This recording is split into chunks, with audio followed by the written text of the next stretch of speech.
2025 Lexus GX 550 Overtrail Plus. This is also our brand new long-term SUV. We're gonna have this thing for just under a year. We've already put just over 4,000 miles on it. So needless to say, we've had enough time to walk you through what this thing's like to live with, at least initially. Now, first things first, let's talk about what this is. This is the top trim level off-road variant, the Overtrail Plus. And for 25, they've changed one thing. In fact, they've changed 1 inch of this truck, now gets a 1-inch lift kit, where in the prior years of the GX 550, all the trim levels had the same amount of ground clearance. This now has just under 10 inches, where in the past it had just over 8 inches. This now has like 9.84 inches of ground clearance. While I know that's not a lot of height, it should make a little bit of difference off-road.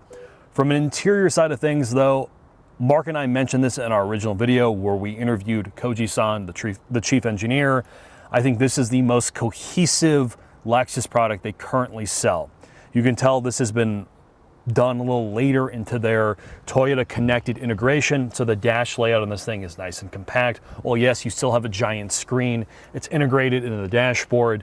The belt line of the dash is relatively low, and there's a good use of mostly physical controls. I will say, after using this truck now for, again, just around 4,000 miles, the use of physical controls for your core HVAC functions, your drive modes, your shifter, your seat controls is a welcome change to where most of the industry is moving towards, which is all touch.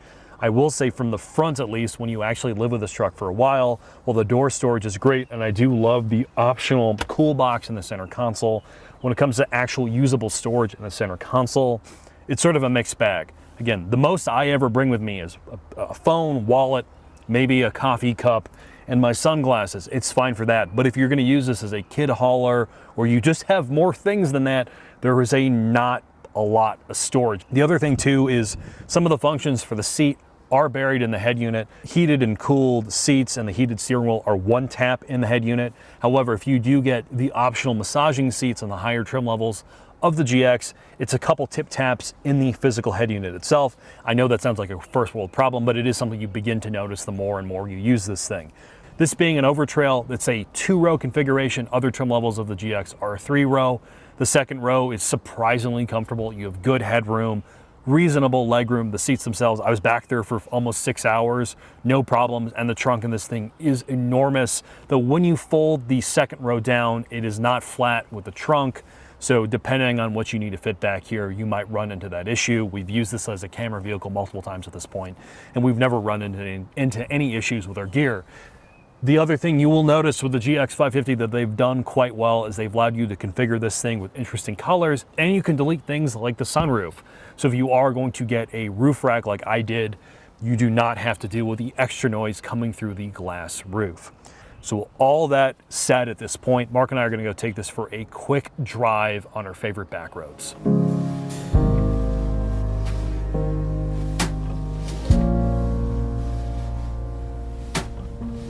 I got nothing to say.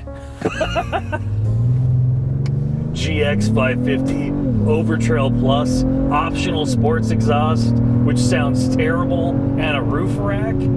Yeah, it sounds pretty tight.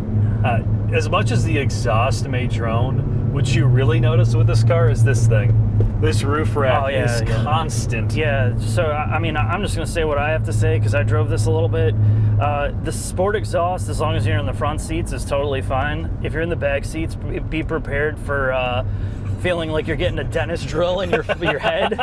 And then the roof rack is horrendous. Like, I know it's just sticking up in like open air, so it just has every single, it sounds like there's a boat on the roof. That's how bad it is. So if you have a roof rack option, take it off during your normal driving and put it back on when you actually go camping or anything else in between. But I wanted you to experience this for our first video on our long-termer in its natural state, the way it was delivered, except with some Bridgestones on this, sir, which have completely transformed the GX.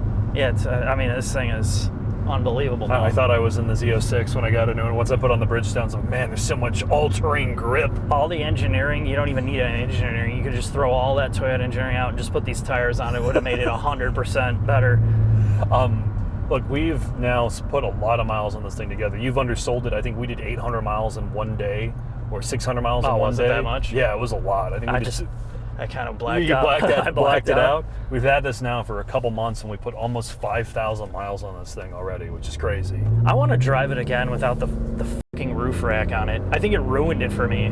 Like it did. It like ruined the whole drive. To come off. I'm gonna go to URW and pull off a roof rack, but I think, given what I'm intending to do with this thing, it's going to be our long-termer for the next year. I'm going to use it to tow cars.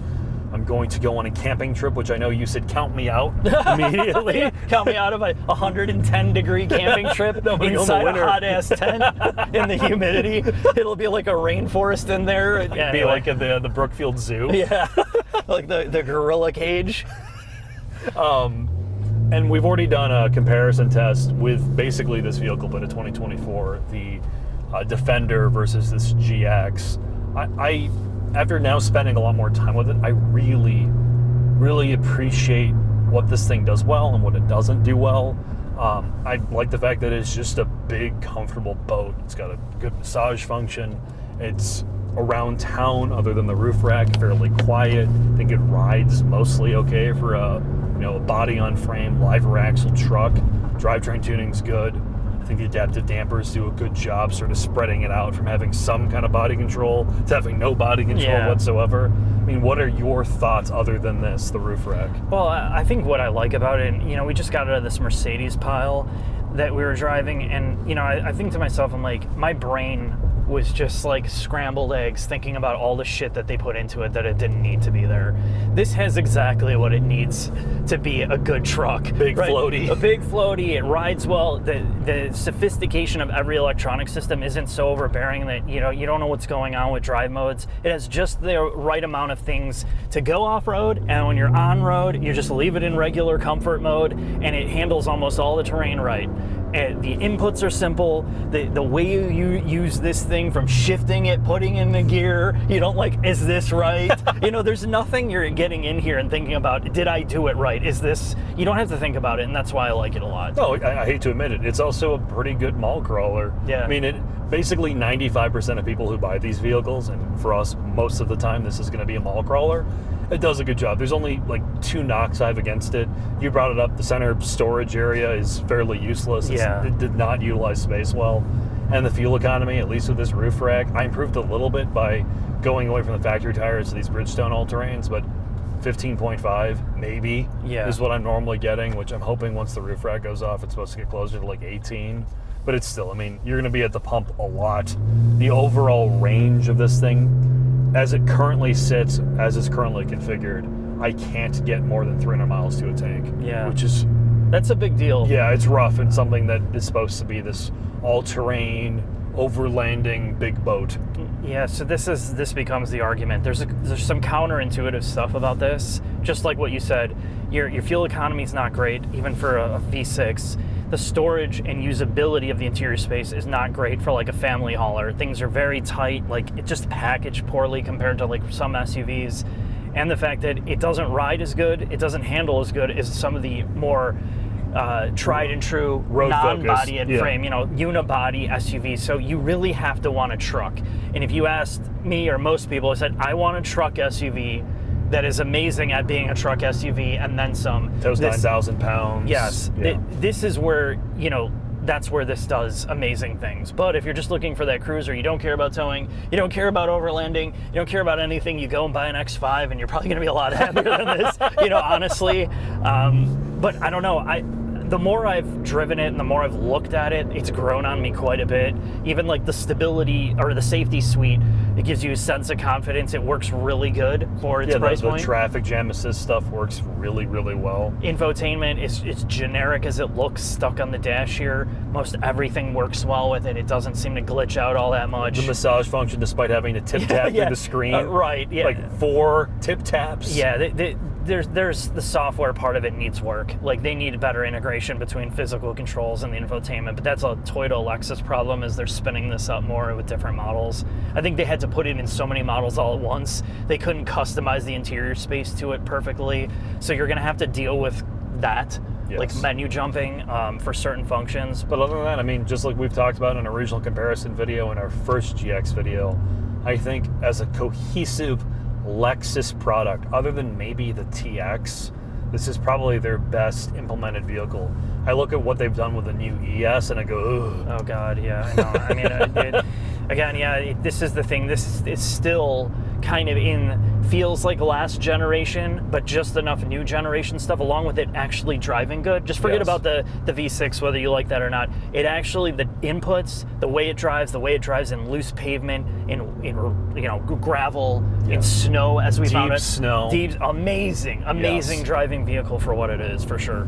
All right, Mark. So with that, I'm sure in the future you'll be seeing quite a few update videos. I have a body-on-frame luxury SUV group comparison I'm planning on doing. We got a couple more update videos. We're going to do some modification to it, and we're definitely going to be taking this, or I will be taking this probably with Chris, on a outdoor camping adventure. Yeah, I'll just laugh from at home in my in my hot tub. In your Tempur-Pedic bed? Yeah, I'll be like in my Tempur-Pedic, roll right into the hot tub. Be like, how's your 110-degree camping trip with a bunch of sweaty men in a tent?